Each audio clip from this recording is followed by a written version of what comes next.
I'm going to bring up our first panel for the general session. This panel includes Beth Morris and Yvonne Jorgensen from the Van de Poel Levy Thomas firm from California, Brian Cannell from Profound Law, and Lars Daniel from Invista, who finds a new way to scare me about technology every time he speaks. I try my best. And he's phenomenal. Use him for all of your weird download stuff. Okay, good morning. My name's Yvonne Jorgensen. I'm with Van de Poel Levy, Thomas, the Northern California member of Themis.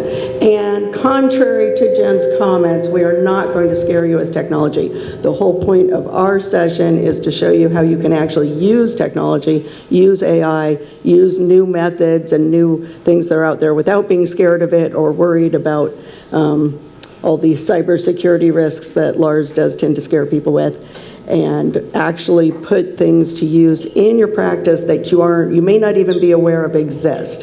You know, we all use Zoom, and people use Microsoft Teams and Copilot, and they don't know all of the power that actually are involved in those tools and different things that you can do with them. We tend to just use it for video conferencing. And so we're hoping that through today's program, you might learn something new and be able to put it to use so you can work more efficiently and have more time for events like this. And with that, we're going to introduce our panel. Do you want to each introduce yourselves and then... Yeah, sure. Lars Daniel, practice leader of digital forensics at Invista Forensics. I think most of y'all know me, so I'll leave it at that. Beth Morris with Van de Poel Levy. That's it? That's it. Brian Kennel with Perform Law. Okay. There we go. I'll start a trend. That works. Right, yeah. For depositions, meetings, and so forth. The feature that we are showing is Zoom Pro, which is the enterprise model of Zoom. And it has some new features, which we were going to show you. But the best feature is the AI enhanced feature. Whether you're conducting depositions, client meetings, claims assessments, internal case discussions, you can use these AI tools to actually listen to the meeting and then provide a summary. It can do things like a meeting summary, AI smart recording and transcript for depositions and interviews, AI chat assistance, and real-time translation, which will actually translate a witness who is testifying, and it will provide any sort of response to a question that the input or the user inputs into the system. You can ask it such things as, what are the 3 key takeaways from a meeting? And the AI enhancement of the Zoom Pro will give a response. And so those are some cool features that we were going to show you. We are going to attempt to turn it on and have it run for this meeting and then demonstrate how it does function. And if we can get that to work. Yeah, hopefully we will. Hopefully we'll get it to show up on the screen. So the application is working itself. We just need it to show up, duplicate on the screen over here. So I'm not sure if that's a good resolve. Okay. Hopefully we'll be able to show that at the end. Yes. And so with that, Lars will take it away. All the fun technical difficulties, right? Don't we love technology? You know how it works and doesn't work and works sometimes? It's never the same day twice. I found that the best thing in life is just to assume it's not going to work, and when it does work, you're pleasantly surprised. As a person who works in technology, I find that's a good posture to have. Well, as we go through this, first of all, large language models, Perplexity, OpenAI, ChatGPT, these applications that we're using, that's what's called a large language model. The chatbots that you're interfacing with, that you're talking with, that provide you information and sound like humans in many ways, that is a large language model chatbot, okay? We're not going to go deep into the technical details because it really is about how do we use this in our work. But one of the first things we have to overcome when we're talking about how do we use this in our work, when we deal with sensitive information and cases and things like that, is how do we protect it, okay? How do we protect it? How do we ensure that our client's confidentiality is protected, that we have custody over that data in some form to delete it or change it, control over it, and that is protected from a cyber event. That's the article I wrote for Forbes recently on DeepSeek leaking 1 million records, right? If you've been watching the news at all, you've heard of DeepSeek and their new AI platform out of China. That's a massive security risk using their platform. I'm going to tell you how to use it safely in a little bit, but you can use it safely. I'm also going to send a guide after the conference on how to use it safely and set up different bots or the chat AIs to work in a safe way for cybersecurity practices, as well as workflows. And Mike, I'm going to do especially for you a shortcut guide including Windows 8, which allows you to do a speech input anywhere on the Windows machine, okay? So fun little shortcuts you can use in your work as well. But the question is, if cybersecurity risks can be overcome, if that can be overcome, what risks still remain, okay? Well, who hasn't heard of this case yet from 2023? Nobody, right? We've all heard about this one, the lawyer with the citations that were fake, generated by ChatGPT when they did their work, okay? Obviously, that's a big problem. The question is, have the models gotten better and that's less of a risk now? The answer is sort of, okay? This just happened. I wrote this for Forbes last week. This is a Stanford professor, expert in AI, specializing in communication psychology, providing testimony in court. In his affidavit, he used ChatGPT to help organize his citations, and when it did so, it created hallucinated fake citations in network, okay? So when he gets to court, his expert testimony is excluded, and he does later express regret and those errors. But the sad thing is, I feel bad for this expert in a sense, is that he had done all the work, then had to organize the citations, and he didn't check the organization of the citations because that's where it got added in the fake stuff and the incorrect information. The affidavit was actually okay, and the work was okay. It was the last step that did that he needed to check again. That'll be in the workflows that I show you. So that hallucinations is the issue. That's the only risk we really have if we can get over the cybersecurity side of things. There's ways to deal with that in better models as well. And we'll talk about that in just a second. But what is a hallucination first? That's when these large language models are looking at a whole bunch of information, and what they do is they're perceiving patterns or objects that don't actually exist. So they're generating stuff that is not real, but they think it is real, okay?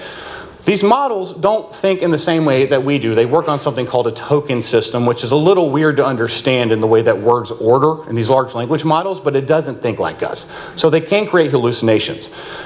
What is the best way to kind of get your toes wet with this in a safe way to start using it at work? Because we want to reduce that issue at the bottom, right? That's our percentage chance of hallucination. ChatGPT, their newest model, is 0.8%. 14.3% for DeepSeek. So that first initial reaction, maybe I shouldn't use DeepSeek, right? So you want to use the better models for that. But the way you do this is you use these excellent tools, some of these walled off tools like your co-counsels and the rest, those are excellent, right? Copilot is excellent. Excellent tool. We're going to have a demo of that here in a minute. I'm going to show you one tool because for $20 a month, I think it's probably one of the best tools out there to get started or for you to select people to use with this particular item, okay? And that's Perplexity AI. The reason being is that it has the best deep research capability there is. You can ask it to do research, it'll provide citations of everything with full links to go do it, and it does it better than anybody in all the other applications. You can use the models that are unsafe in this platform safely. So how does that work? R1, which is a really good model developed by China, which is very dangerous to use if you download the DeepSeek app and use that. Don't do that. You go to Perplexity and you have a pro account for $20 a month, you can use that model and test it and play with it, and it's really good. It's really excellent, coupled with Perplexity's deep search capabilities and fact checking, and you get a really good product. Using it outside of a platform like that produces a lot of risk though, okay? Because you can fact check and do a lot of incredible stuff with Perplexity. I'm going to show you a case example of that in a moment. So, actually I'm going to do it right now. Here's our workflow. This is an article I wrote yesterday. Justin Baldoni and Blake Lively, a nice little metadata issue in their case, so gave me something to write about. So this involves a New York Times article, an alleged defamation suit, and did they have information sooner than they should have had it, okay? And that's where the metadata comes in. So let's take this, and I want you to think about this. How long would this take me to do if I had to do this as a human, okay? So first what we're going to do is we're going to go download the amended complaint from the internet, okay?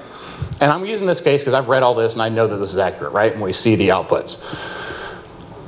You can upload documents inside of Perplexity and most AI platforms. This can be videos, this can be audio files, it can be recordings of podcasts, it can be a whole source of information. I have custom GPTs I've built inside of ChatGPT where I've loaded a whole bunch of stuff I've written to help it write like me to speed some process up, right? So that's what we've done. Next, let's ask it to summarize this 224-page amended complaint. And I would bet By the time this is done, you'd still be reading maybe the first or second page, okay? So we're going to ask it to do that. And with high level of accuracy, really just truly accurate, it's going to summarize this. The other thing you need to note is that when we upload one document, it's using one document to provide all this information to me. So it's not looking at everything else on the web to try to create this. That prevents hallucinations when you do it with a single document. In the workflows that I'll send you, I'll show how to go from this to then ask it to go to the web to look for more information too. So that'll be included in the workflows that I send out.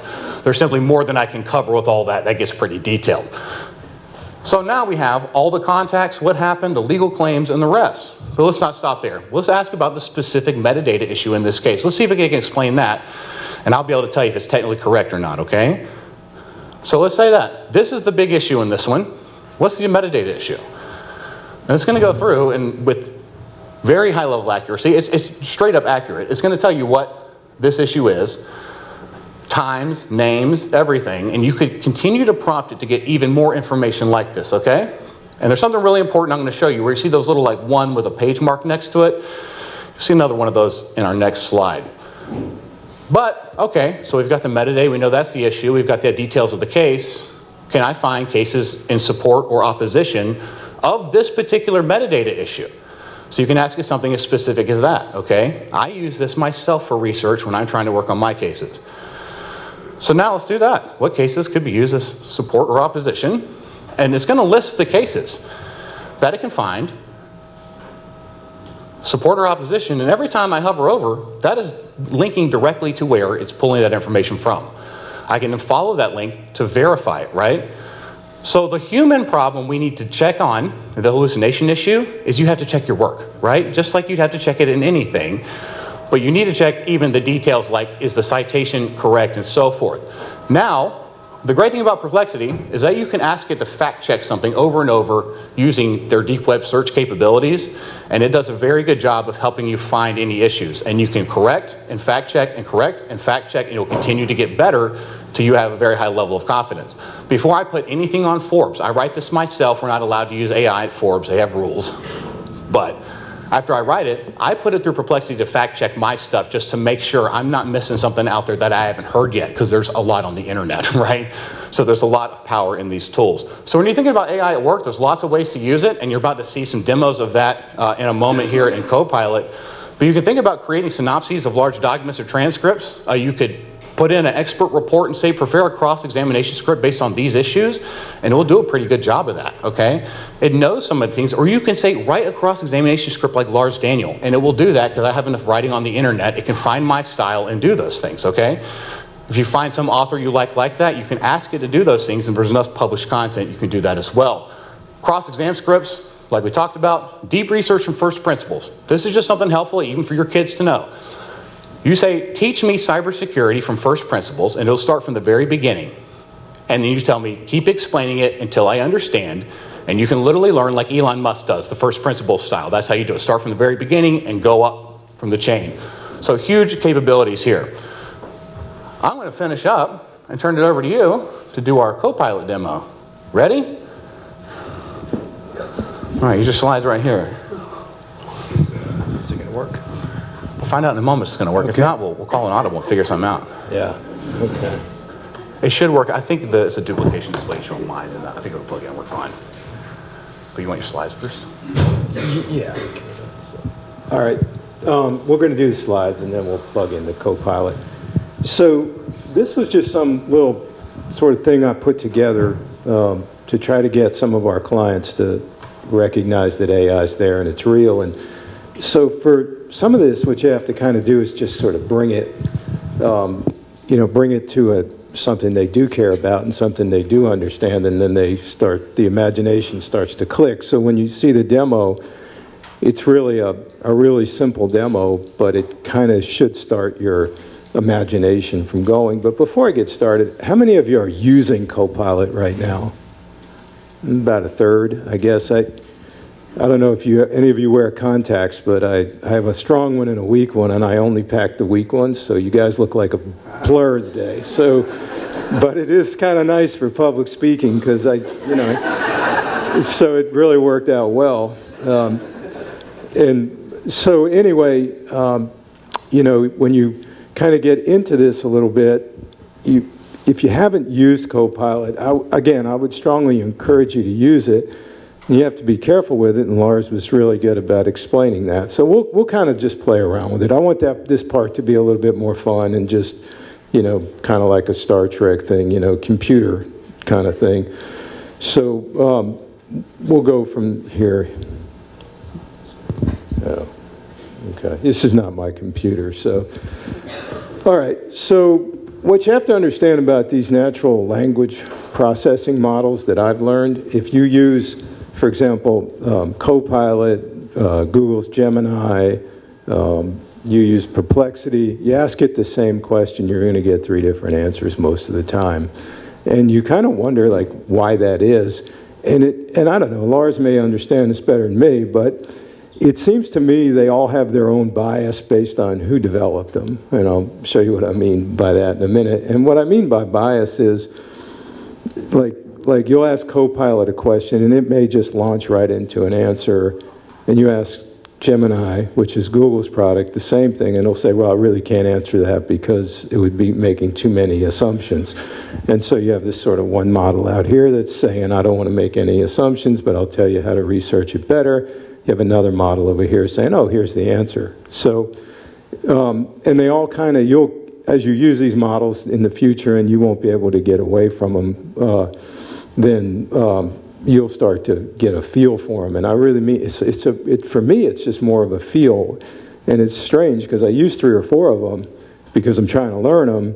And I naturally will gravitate to Copilot for some things, especially if I want to stay in the Microsoft ecosystem. And then I'll gravitate to one of the other ones if I think it's going to be better. So, all right. So it's really important in these models to be specific. And the whole thing about any of these models that I've learned, it's not so much what you get out of them, it's what you put into them. And what I mean by that is the questions you ask are the most important things, because the two of us may approach something completely different, and the value add that I think all of you bring, and so you won't actually be extinct one day, is that that 20%, you know, that little bit of extra, you know, professional experience that you have is going to allow you to ask these models a better question. So a novice saying, hey, I want to handle an accident case, you know, and I want to do X, Y, and Z, is going to ask a question a certain way. A really experienced person's going to ask the question differently. So prompt engineering is really important. And so the one thing that we're going to do today is we're going to take a different approach. I'm on the business side, so I'm more concerned about how our clients can use this, not only for efficiency and in spreadsheets and the stuff that Lars just showed you and things like that, and automating business processes. It's going to cut a lot of cost for everybody and kind of make this thing more livable. But from a marketing perspective, or from from the perspective of understanding how your clients are likely to find you in just a few years, and what that experience is going to be like, is pretty revealing. So let's take kind of a look at that.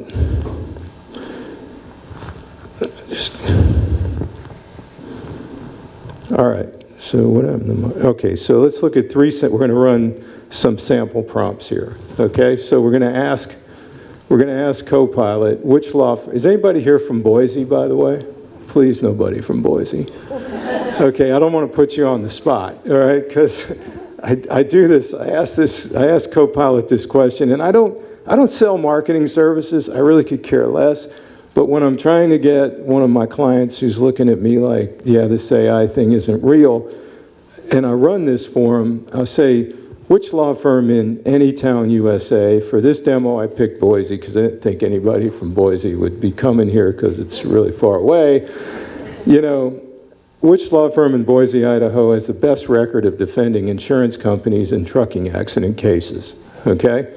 So when you run that prompt we're just sitting around having a cup of coffee, and they say, and you run that prompt for, I don't know, Boston, Mass., and the firms that show up, and sort of the look on the clients' faces when I do this, like, because they're not on the top 5 list, right? And 3 people who are not even nearly on the same level as they are showing up as 1, 2, and 3 ranked in these models with a fantastic explanation as to why they're 1, 2, and 3. You start to say to yourself, okay, I'm better than all of them, and they're ending up in front of me, and if this is the future, I got to figure out how they're doing that, okay? So then you get their attention, and then they say, well, what do we do about this? I don't know. I don't sell marketing. I'm just telling you, you're not showing up in the top 5. Talk to your bright tech people about that. Then you can say, like, for example, rank the top 5 firms based on results and demonstrable experience that represent insurance companies and trucking accidents in Boise. Again, it's pretty simple. And then which of the firms is best for me? Now, this is what's scary, because most of the time it'll give you an answer and tell you what's best for you. Okay, and you better take that with a grain of salt. What I did with that was I said if I have 30 or more cases per year, and so it'll go through it and it'll give you its reasoning. So, in the interest of time, I'm just going to show you 1 or 2 of these queries, and then you're going to get the idea, and then you're going to go back and say, and run this for yourself in your own quiet time, because I'm not going to embarrass anybody here and say, put your law firm in here, but there's lots of work to be done here. So do we have to switch now? Computers. Why don't we just switch? Be faster. Yeah. You need HDMI? I got that. After my bag. Yeah, let's do that. Yeah. So we're just gonna. I already pre-programmed these, so because I don't type very well, so I don't want to get into that here. But I think like while he's getting the adapter,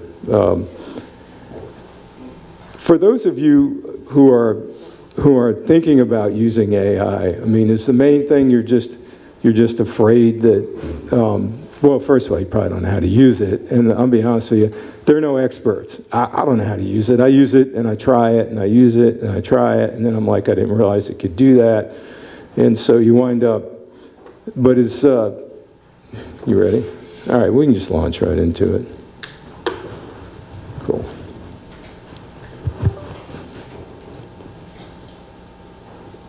Oh, yeah. Thank you. Appreciate it. Were you the AV guy, like in school? Were you that guy? Yes, I was the AV guy. I'll get you a pair of glasses and a Band-Aid, man.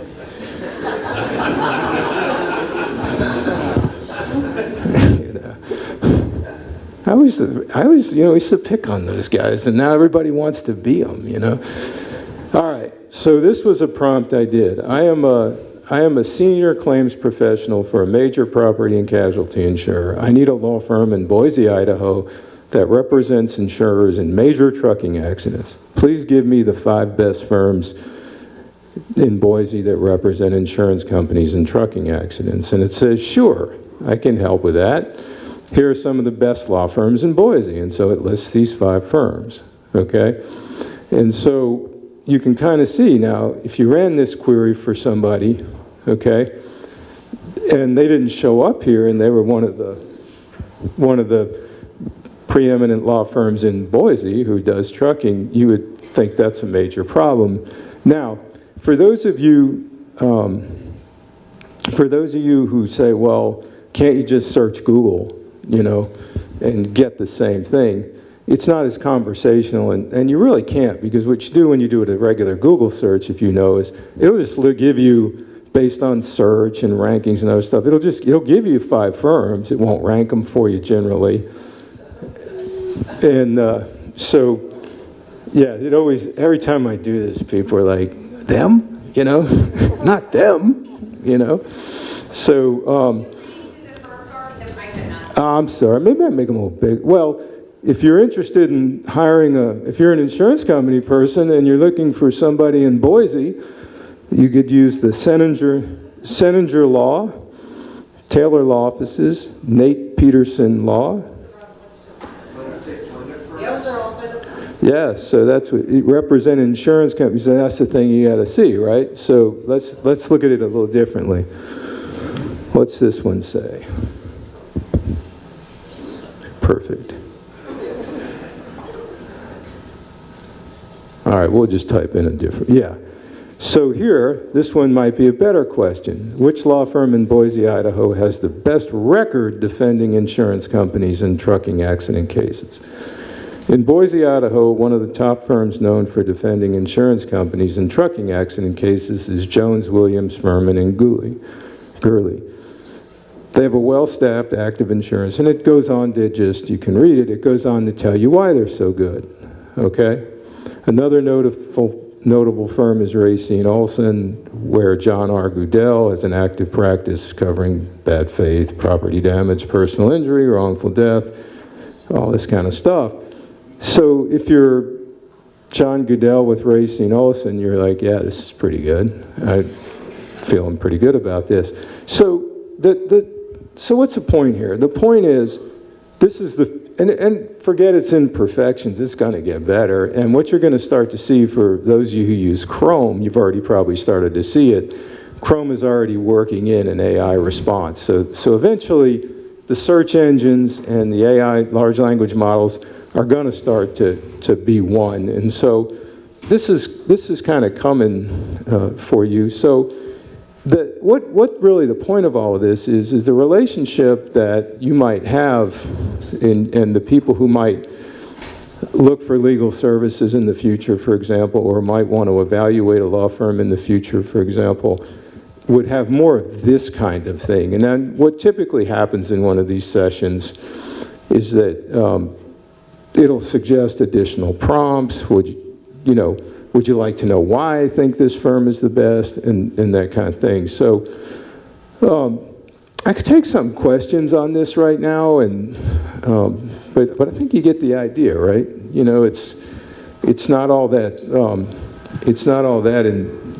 it's more intuitive than you think, because if you start to think about having these conversations with a computer, and the computer starts telling you what to do. Any questions on that? Brian. Yeah.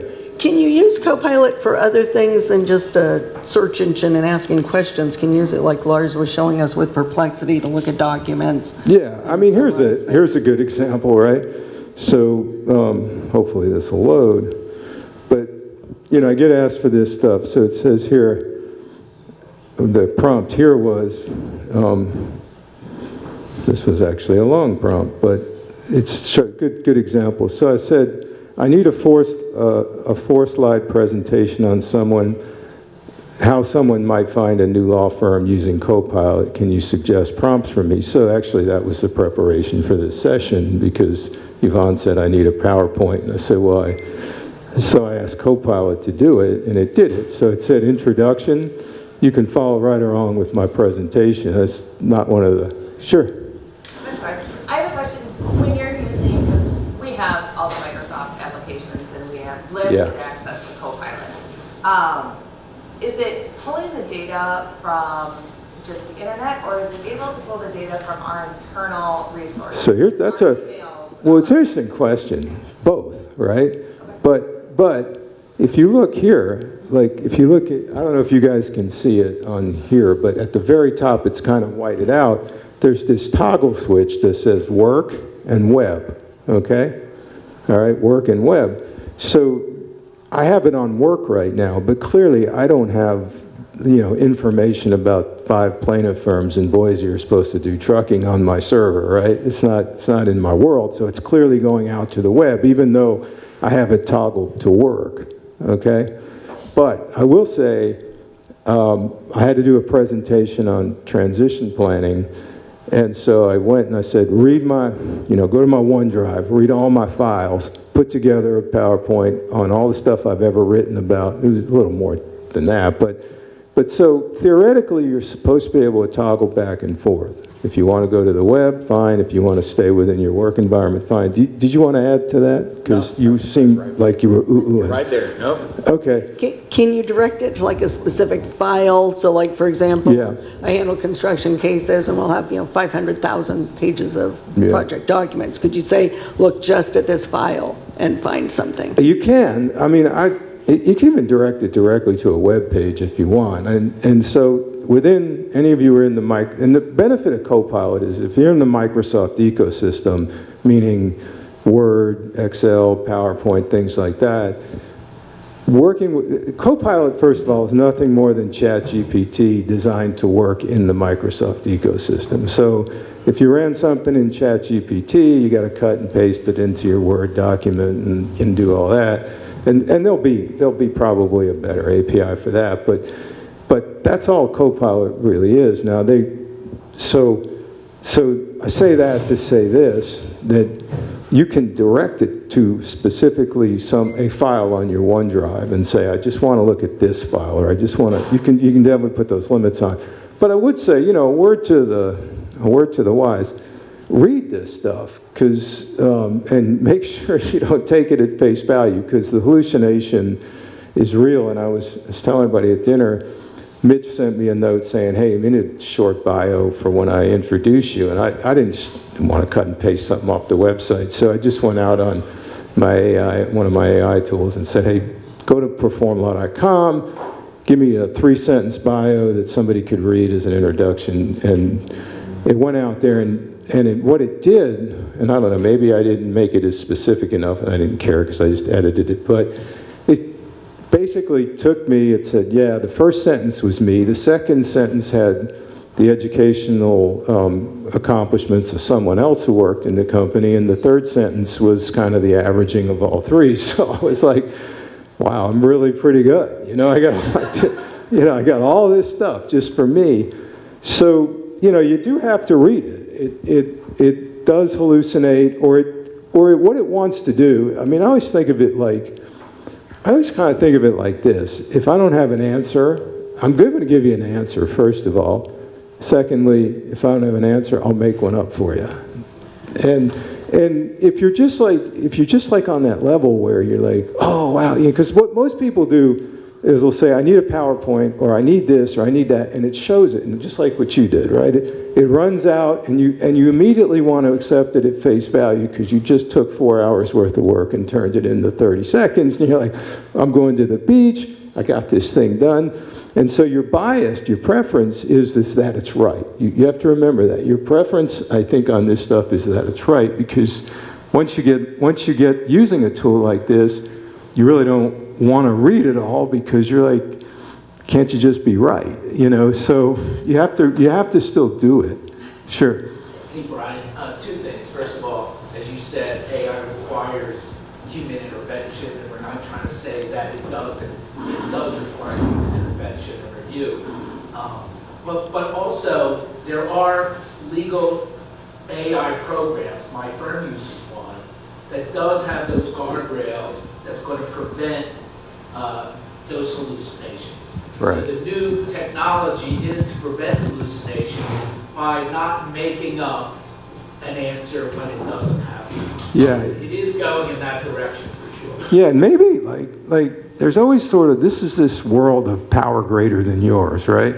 And it's always asking the right question. The person who asks the best questions is going to get the best use out of this, because the more precise your question is, the less it can make up, right? The more general your question is, it's like, well, it's kind of a general question, let me try this, and that's just been, probably, I have no idea how these things really work, but that's just been my experience. What's the hallucination rate for Copilot? You might know that. I don't know. It's the same as ChatGPT, so what's ChatGPT? It's probably around 1%. Okay. Yeah. Ryan, well, have you ever found that you get hallucination from using a closed system? So if you're just loading your case documents in, medical records, deposition transcripts, and things like that, is there any propensity for hallucination if you're using it in that way? That's an excellent question. And so the more specific, the answer to it is rarely, okay? Because I literally said, go out to our blog, read this, and give me the top 10. And everything was just right dead on. It didn't make a, and I've used it many times like that, just within, or within a document or whatever. And I don't think, I've never had it. Do you want to comment on that? So yeah, when you, if you take a selection of documents and you load it in and you have it only look at those documents, the chance of hallucination drops dramatically because it's only looking at those resources. However, there's certain things you do want to check and double check, and some of those especially are numbers and dates. A lot of times it does a really good job with those, but if something in the prompt makes it think a little off, it can sometimes do the dates and numbers incorrectly. So that's just something I'd fact check it double just to make sure the numbers and dates are right. And if it looks like even at the beginning that they're all correct, they probably all are. But every now and then something in a prompt will just make it not read dates and times in the way that you want. Also, sometimes it does things out of chronology. So you may get that data and it's not in a sense that makes sense. So you may need to say like, can you put this in chronological order, or you can order it this way or that way. So because it may not make sense in the format it comes back, even if it isn't hallucinating, it's trying to solve for something you're not trying to solve for. So you may need to prompt it some more. Yeah. So, but generally, the more fine you make it, the tighter that's going to be. I just wanted to show you real quick, come on, man. This was the Google response to the same question. Which law firm in Boise, Idaho has the best record of defending insurance companies? And it just said, unfortunately, I cannot provide a definitive answer to this question. The concept of the best law firm is subjective and depends on many factors, but here's how you might figure it out. And you're like looking at all of this, right? And you're saying, yeah, man, I already know that. I was kind of hoping you could shortcut this for me. So it's, you're going to notice as you go across these models, they all kind of come at it a little bit differently. I mean, to me, this is Google taking a different approach to it. This is Google saying, that's a really subjective question, and I'm not going to make that leap. And I'm like, so Copilot didn't have any problem making the leap, as you saw. So yeah, I mean, that was just kind of an idea. I just wanted to get everybody kind of like, hey, this stuff is real, and if you don't really appreciate what it can do. I mean, each one of you makes it better. Each one of us makes it better, and it's going to be interesting to see how this goes in the future. So, because Brian, yeah. we've been You're done? we are running You're out done. of time. Okay. I have the hook. Yeah, I got one question me, man. for you Hook me. though. One question. The Copilot that you're running, is it a pro version or This is something pro. beyond This the is pro. average? Because that's the Zoom that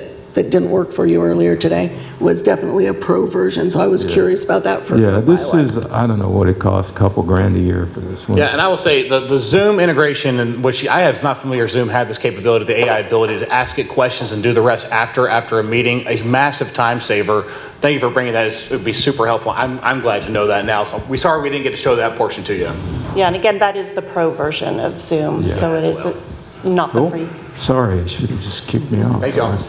Okay, well, thank you. That is-